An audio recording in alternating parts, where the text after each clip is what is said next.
What's up, everybody? It's your boy AT2. Hello. How y'all doing? How you feeling? How you living? Hello, everybody. What's up, beautiful? Thank you for being here. I did not share this. I actually just got home. Let me go ahead and share this real quick. We're doing things a little differently around here. I decided to put this on the backup channel just because more things like this I'm going to put on the backup channel than my main channel. Just to protect my main channel, you know. What's up, Aaliyah TV? How you doing? Yeah, we got to protect the moneymaker, right? We would be a fool to ruin the main channel, right? Oh, damn. I noticed that I hadn't been sharing videos in the group. I'm sorry about that. What's up, Joy? What's up, Winnie? Hello. We are on the backup channel.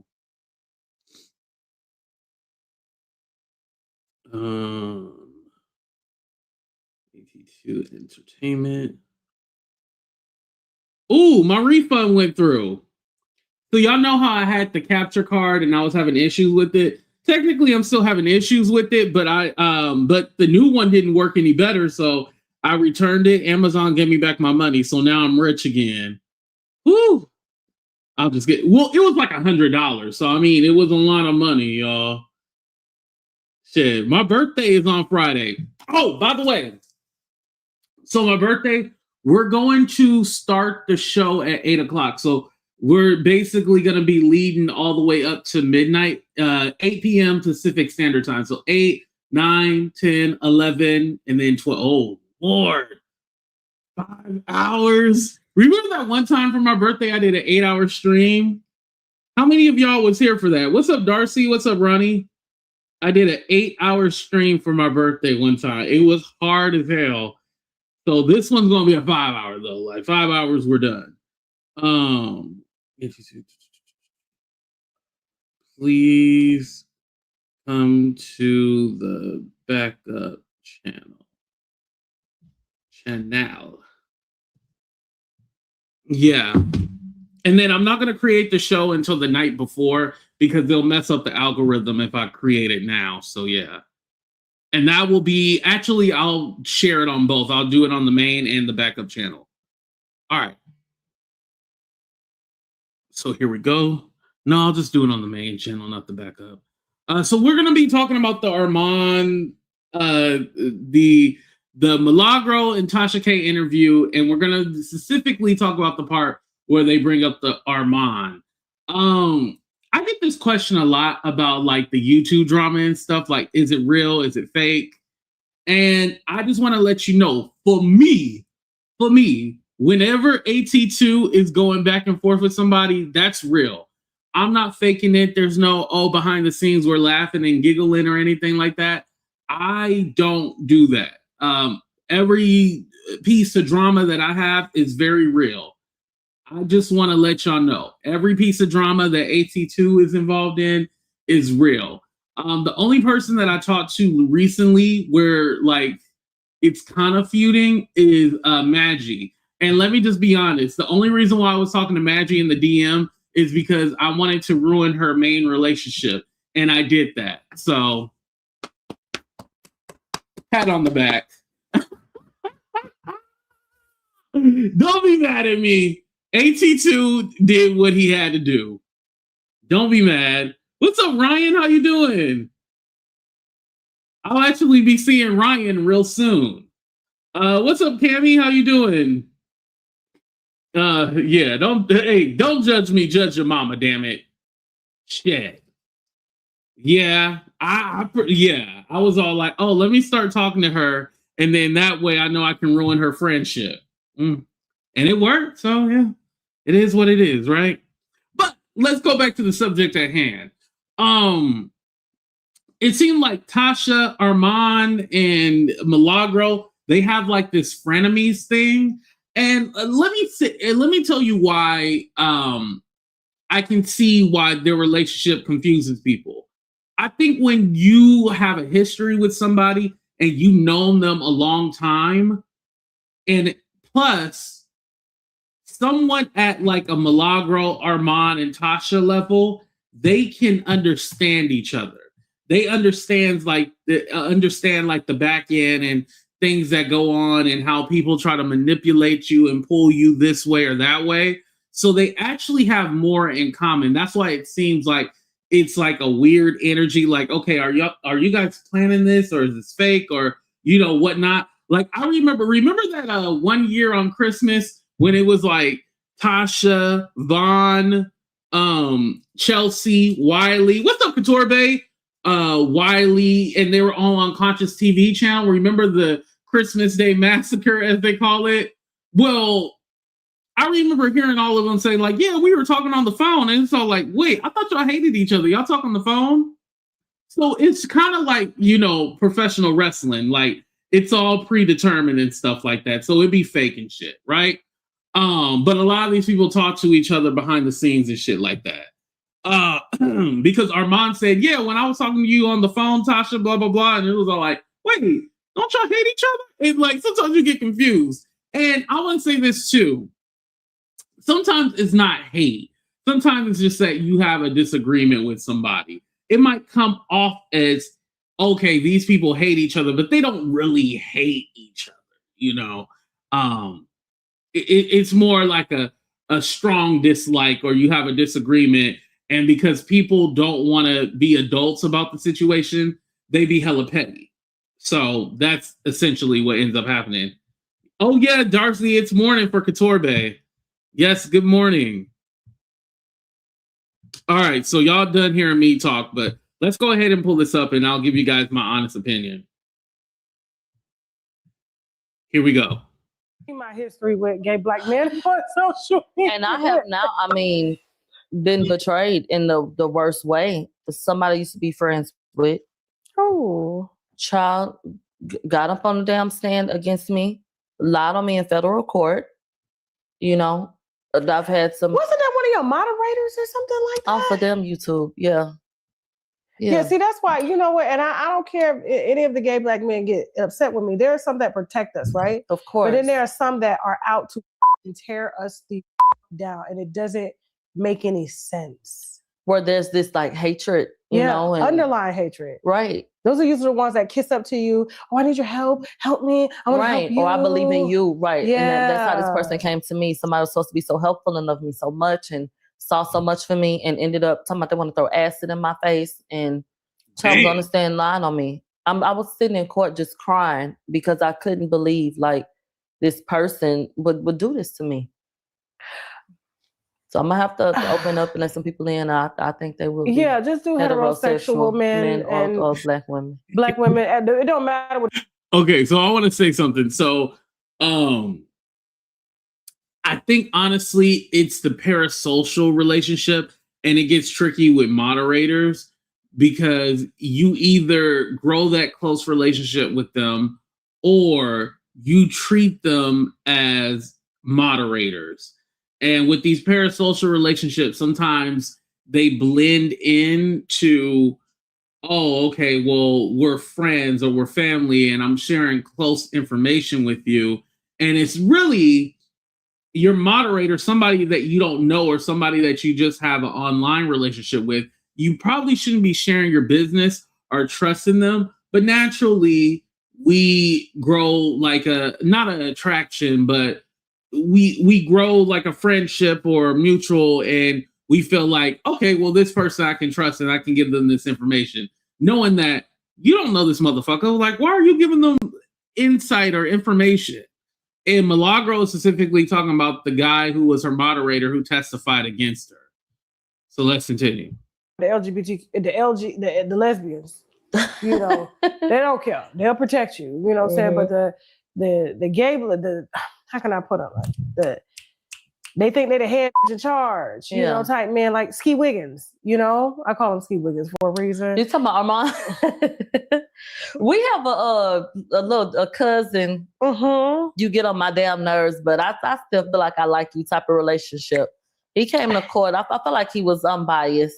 He was rooting for you. I did get my updates from him. Yeah, I know he's upset with me because he thought that we made up, but I said, but you never apologized. Okay. You understand what I'm saying? Like, you did all that capping to get into a circle and still Kim Barbie was chosen over you. Damn. Right? And now that you see how the industry works, and now he gets on his platform and he's like, oh, I should have understood what Tasha K was doing. She was like, F these celebrities and focused on her business. It wasn't, it was like I was like, F these celebrities. It had nothing to do with that. It was like, these celebrities know my business and I'm not out to disrespect them. That I have relationships with them. Mhm. And when stories come out, they can't comment on them, but they're not going to oppress me when it comes to what I want to say about it. So that's why I keep it separate. Don't go to their parties. I don't have friendships with them. I don't Right. give a damn who they are, you know? And so, but with him, like to see him come out and his verbiage had changed because he was like, she really came up, like she won. Like I thought, you know, he was rooting for my platform to get taken and branded me as a liar. That's one thing I got to say about you. You never, ever branded my platform as a liar. Like you've always been very, very truthful about what happened in my case. And I love that about you. But for him, he had this disdain towards me because I helped him. But then when I saw him throwing shade at me, saying that I was stealing from him, all this stuff, and I had never met this guy. I had known him like all of like maybe 2 months. Yeah. And I'm helping him, sharing his stuff. And everyone knows he had all of 500 subscribers until I start sharing him and getting him in a circus and sending my audience over there. And then you thought you was going to come and disrespect me. Once you show me who you are, I believe you. And please don't unfollow me. Please don't do this. Don't do that.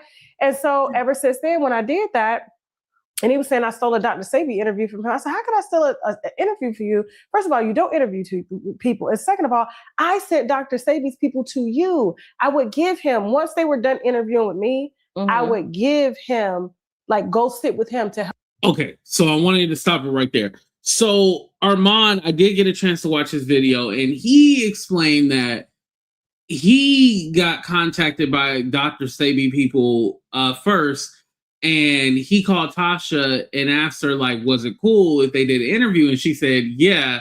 And then she went behind him and called them and was all like, hey, you know, when you interview with me, you can't interview with somebody for 7 days or something to the effect of that. And so that's his story. So this is Tasha's story that we're listening to, but I just wanted to get both sides. Here we go. Help build his platform. But anybody that does an interview with me, you can't talk to nobody until my interview goes up first. That's how it works. Yeah. But he took that narrative and ran with it for so long. And then, oh, she's a liar. They're going to take her platform. She needs it taken down and stuff like that. And now to see him flip it, and I never thought I would call you out of all people, but you know, where did you get the Nicki Minaj story from? Like, you know, being all butter. And I was like, I would never give him my number. He hit my assistant. I was like, I would never give you my personal number. I know what you do. I know how you get down. You know? And so I just, with him, I would say personally be careful because you just never know what you're going to get. And he is an extreme opportunist. Yeah, I think that. You know, I kind of didn't want to hop into it, but now I will. Well, I was going to save it for the end of the show. Armon thing has always been, I want to be the star. Like, I want to be the star that I know that I can be. And he'll work with anybody who has a little bit of attention or clout. This is why he went from the Tasha K to the Jason Lee to this person, that person. And it's like, he's just trying to find his footing to anybody and anyone that will get him ahead. And at this point, because he's been on this internet for so long, he should know better. Now, it does seem that he has realized, okay, I just need to do my own thing, screw these celebrities, blah, blah, blah. But I guarantee you, if a celebrity slides in his DM and be all like, hey, you want to be a part of my team? He's gonna he's not gonna be able to resist. He's not going to be able to resist because he's like, I want to be this star. I want to do this and I want to do that. And I'm not saying that he can't, but if people know that they can just easily persuade you or try to give you a little attention and you crumble and you'll just do whatever they want you to do, then they're going to use that to their advantage and manipulate you. Social climber, right, Darcy? So you have to go through things and get to that other side to really know what you know and choose how you're going to navigate. And you do look at people differently from what you've heard once you do get to encounter them after you've seen, you know, different things, because we didn't get along online. I felt like we met and had good chemistry, and I know he's gonna feel like we got up here and was talking down on him. But to be honest, and just to be thorough with the way I've talked about it, I felt like he chose Cardi over me. I feel like he threw me under the bus when it came to trying to move forward with her. I've said that publicly, and that's where we like weren't seeing eye to eye. Where I feel like when it was convenient to use me, you know, you just tossed me to the side. That's exactly what happened. That's how I felt. That's what happened with us. Yeah. And that's been the only thing. It's like, I like you. And I think that, you know, you're a cool person. And I know we could get along under certain circumstances.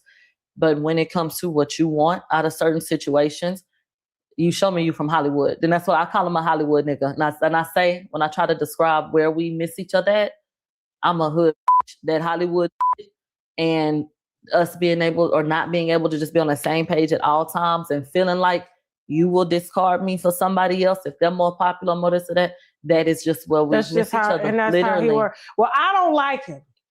And I don't like some of his work. When he's in his flow, he does very well. Like with the Diddy trial, he did well because he didn't have no relationships in there. I feel like when he's not attached to anybody, that's when he does his best work.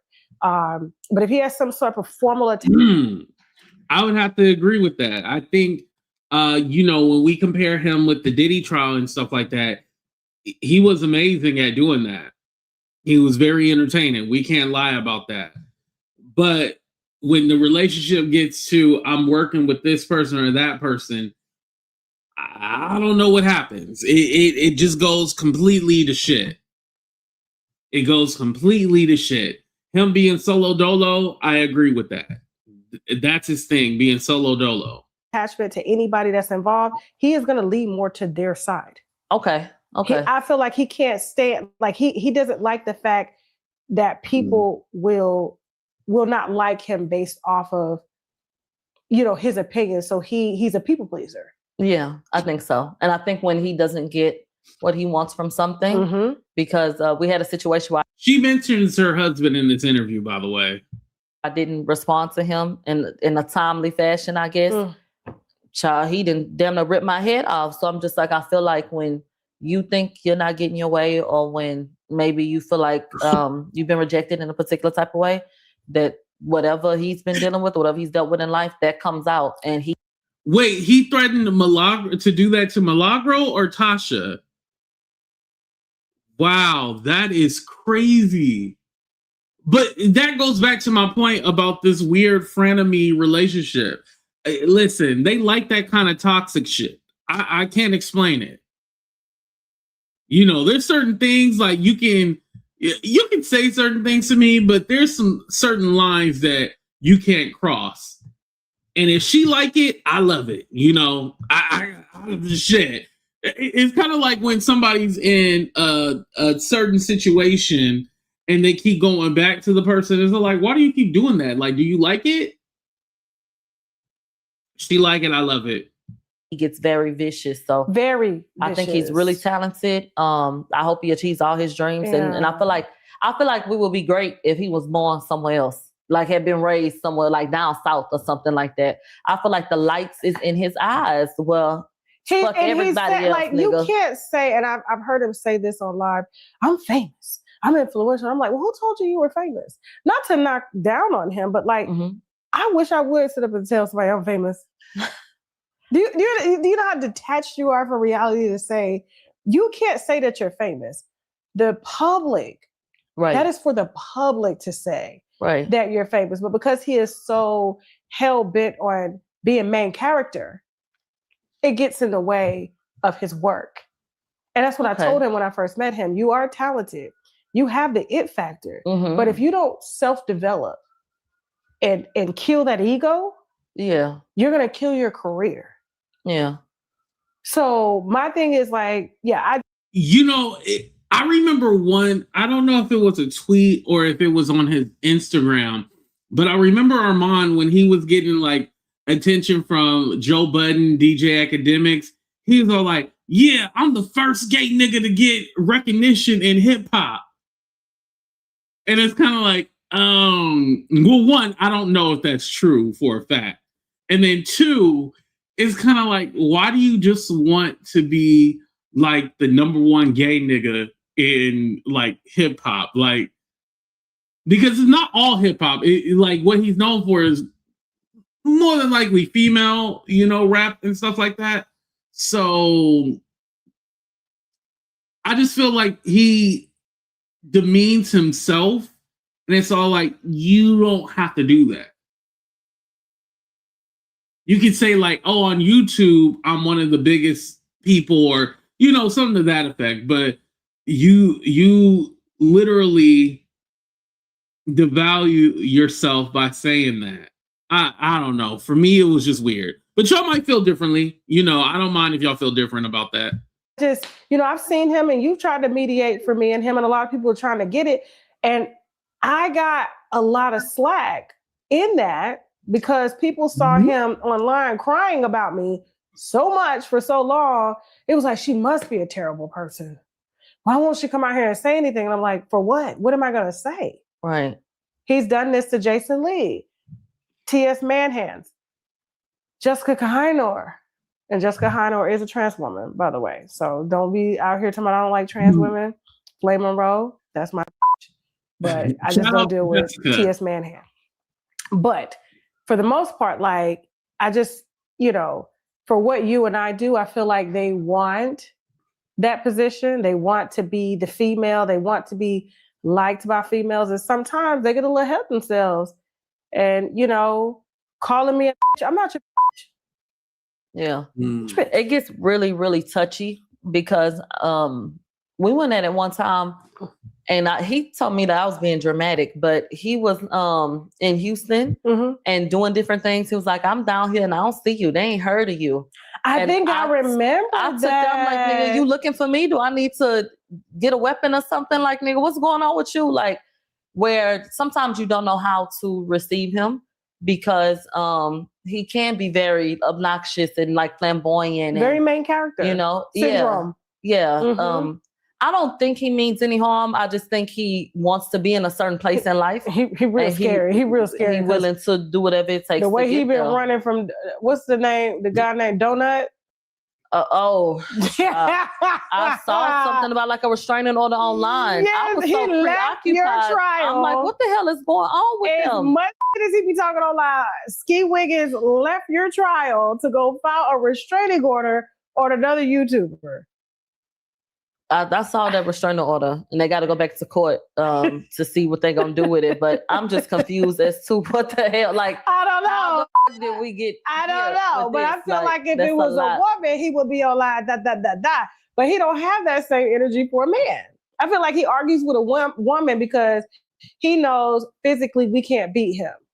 Okay, but we will verbally get him, and we'll have to get him for him. But if our came for him, he would be down there at the courthouse running to get a restraining order because he really thinks that he's one of us. To be fair, I've publicly said I don't like that. That I don't like that. I've seen celebrities come at him, threaten him, dox him, all kinds of things, and his energy has been very light. But I feel like when it comes to us as Black women, or when he gets upset, that we are everything up under the sun. Oh yeah. And I've said, don't say nothing else to a Black woman because this is not the energy you gave to such and such. And I don't with that. So I think there's some different. But the thing is that because they keep going back to Armon, he doesn't learn his lesson. So he's going to keep on doing that. If you literally be all like, oh, we got this playful brother and sister relationship. Well, he thinks y'all playing. You got to put your foot down and be like, no, that shit ain't right. I don't like that shit. You're not going to talk to me like that. But when you make it playful, it's like, okay, Again, the weird frenemies storyline again. Things he could take, and it's a lot of shit people can say about me that I need to fix. But I do think sometimes he gets in his own way, and I think he severed some good relationships for some that did not mean him any good, that have turned out to be a slap in his face. I do. And if he would have given other parties, like maybe a me or you, more of that courtesy, more of that, empathy, and more of that understanding, we would be in better places. But I feel like that's only reserved for, the celebrities. And I personally feel like, because he doesn't know that when he's dragging us, like the relationships that we have with people. Right. And people won't fuck with him based off of like, I seen what you said. Like, I rock with this person and that person. And I told him too, when I don't fuck with Pissy Lee, but Pissy Lee did put Ski Wiggins in a lot of rooms that he would have never got into. Put him right beside Kanye West. Put him in a lot of spaces.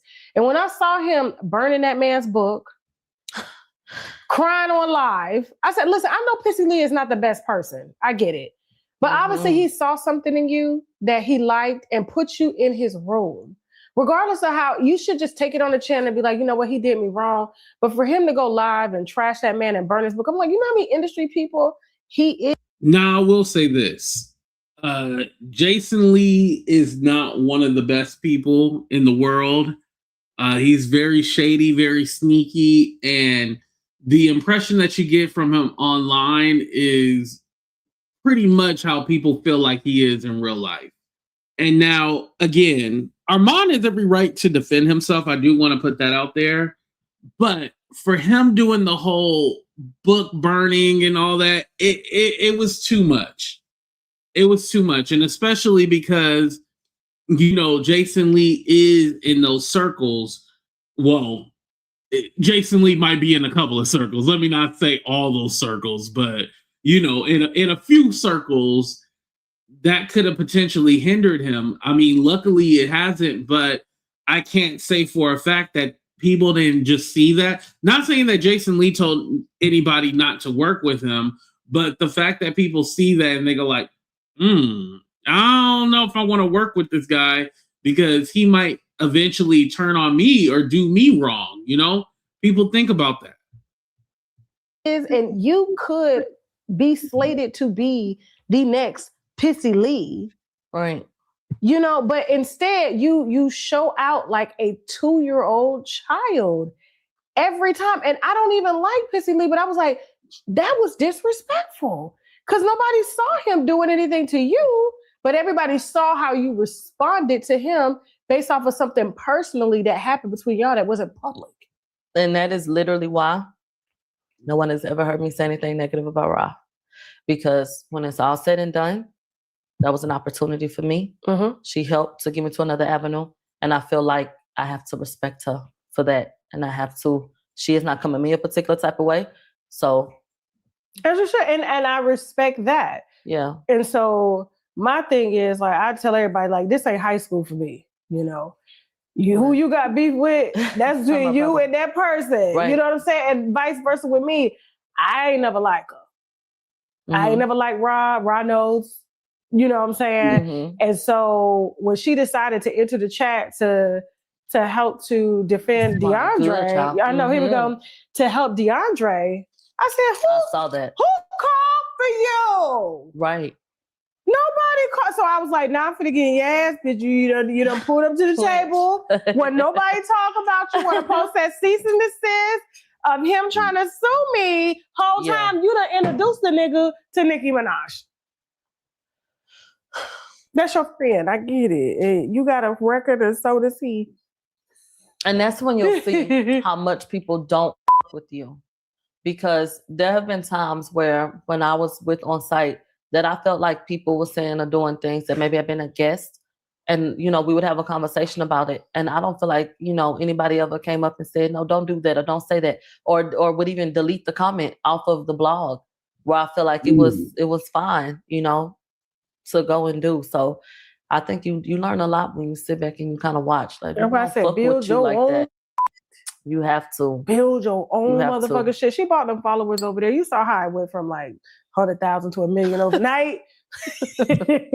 Yeah. Shout out to the page. me and another blogger friend. We was like, bitch, she was just at 132,000 last night. Why did she get to $1 million overnight? What happened? I don't know. And if that's the But that blogger YouTube friend, page is still sitting at 13,000. I was gonna say that blogger friend, if that's the same one that I'm thinking about, I want him to let go of whatever he has that he is holding that I feel like it's so close to his heart against me. I don't know what I feel like. I know. Are they talking about Kyle from the Neighborhood Talk?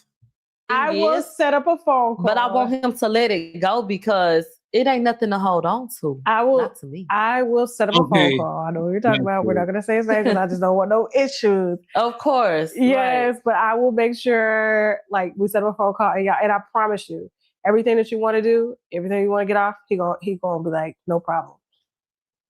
I just feel like it's about, sometimes you just have to connect with a person. Yeah. And I feel like people have their little attitudes and egos, and I don't know. You got to ask other people how you come off to them. Okay, so I'm going to go ahead and stop right there. So here's the thing, and the whole interview wasn't Armon. However, here's how I feel. Milagro fell into the trap. What she should have did was just ended like, hey, you know, we had some prior issues, but me and Armon, we're good now. And, you know, going forward, we're able to communicate and talk to each other if we ever need to, and just left it there. Because, I mean, after the trial, she did go on his show. And so this little segment about her, and I guess, according to Armon, Milagro did let him know, like, he had a segment during their interview and stuff like that. But usually the way Armon take things, even if it's like a light critique, he takes it personally. He just doesn't say, that's funny, you know, oh, that was a good one. Like, he takes it personally. Like, you're trying to destroy his character. He's not one of those people who can just laugh it off. Like, I hope, like, this situation is just like, whatever. You know, and Armon did come off like he just thought like, you know, whatever, you know, they're just saying whatever. But if they get into it tomorrow, is he still going to think that it was funny? Or is he going to use it like, oh, well, you was over there with Tasha K talking shit about me? You get where I'm going? Like, is this going to come back and be all like, oh, yeah, remember you was over there with Tasha and you said this and that?